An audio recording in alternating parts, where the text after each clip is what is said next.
What is up everyone, it is Sacred Saiyan here, welcoming you back to another video.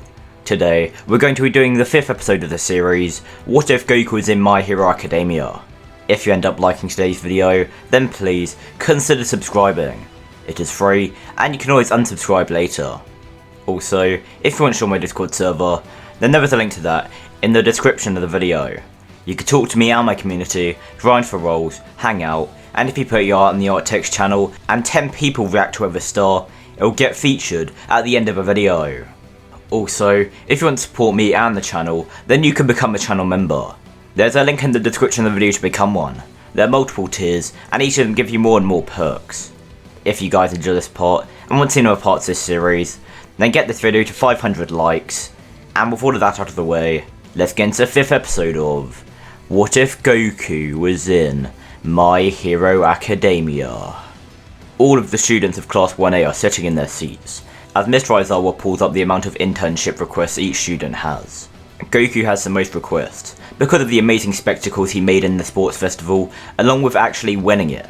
However, Todoroki is still really close behind, thanks to Endeavor's influence, and Todoroki still did come 2nd place in the sports festival. Everyone else decides to go to the same agency as usual, but with Goku, Aizawa gave him a suggestion. Aizawa introduces Goku to Nejire from the Big Three of UA, as he saw a lot of similarities between their energy quirks, and he thought that Nejire would be able to help Goku have an even better control and versatility with it. Aizawa tells Goku that she is currently doing a business study in the Ryukyu agency, and if Goku wants to get stronger with his energy quirk, that might be a good option.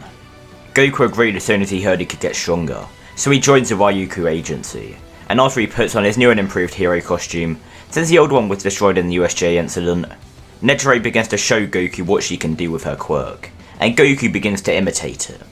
However, what Goku doesn't know is Aizawa also gave this suggestion in order for Nejire to keep her eye on Goku. Aizawa trusts Nejire as she is part of the Big Three, and he believes there's something off about Goku. It doesn't seem like he has a half and half quirk like Todoroki, as neither of his parents have those quirks. So how can he have multiple? And that isn't even including that strange transformation Aizawa watched Goku use, and nearly fight the Nomu to a stalemate with. Deku also got the idea of full cowling from Goku. Deku remembering Goku talking about his energy being spread out through his body. However, other than that, nothing interesting really happens.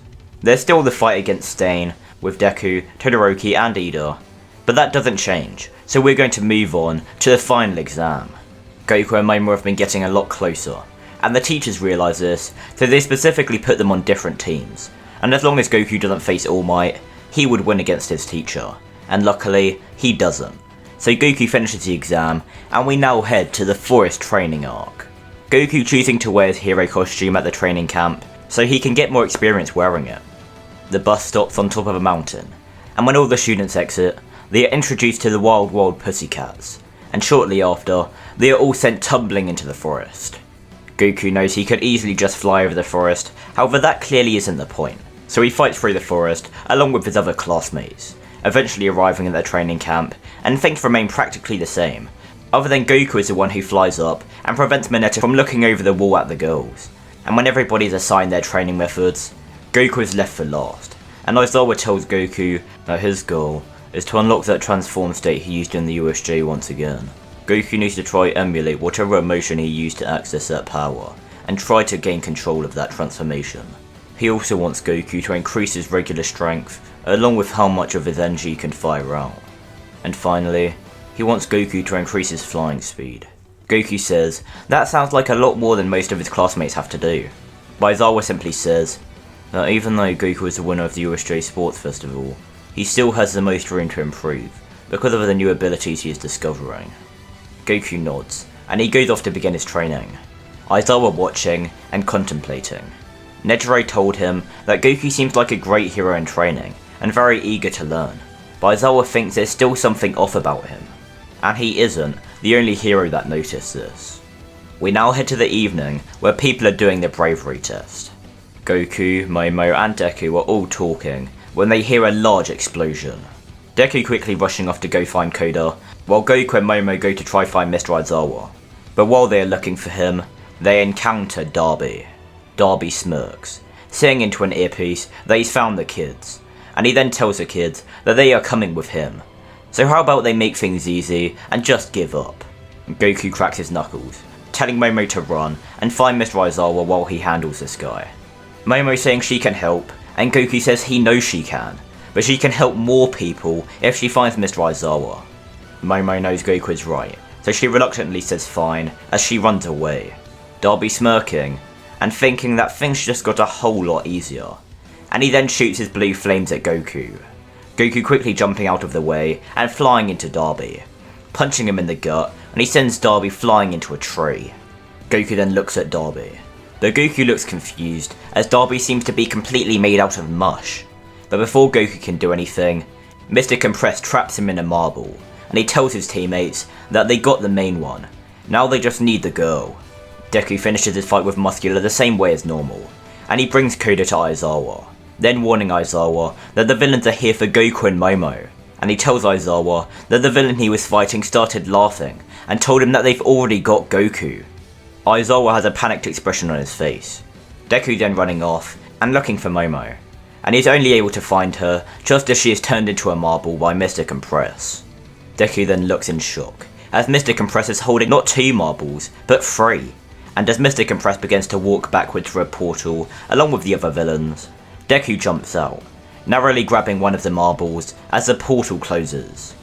Bakugo then appears outside of the marble, screaming in frustration as he was tricked by that bozo. But secretly, Bakugo is also feeling a kind of survivor's guilt, as he was the only one who was saved from being captured. Deku then faints, Bakugo carrying him to the main camp, and he remorsefully says that Goku and Momo were taken. Aizawa slams his fist into the ground, partly blaming himself. If he wasn't so suspicious of Goku, maybe he could have done more. Goku's eyes open. Goku realizes he is tied to a chair, and he looks around and he sees he is in a bar. Goku then glares forward, seeing all of the League of Villains members, and Shigaraki walks up to Goku, maniacally laughing as he says, "Long time no see, kid." And that is where we're going to end off this part.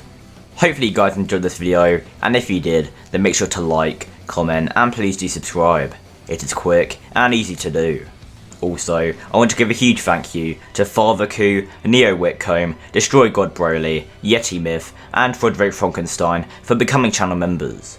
If you want to be shouted out at the end of a video, and given perks like the channel members here, then there is a link in the description down below to become a channel member. It greatly supports me, and it helps me immensely. With all of that out of the way, I hope to see you all in the next episode of What If Goku Was in My Hero Academia.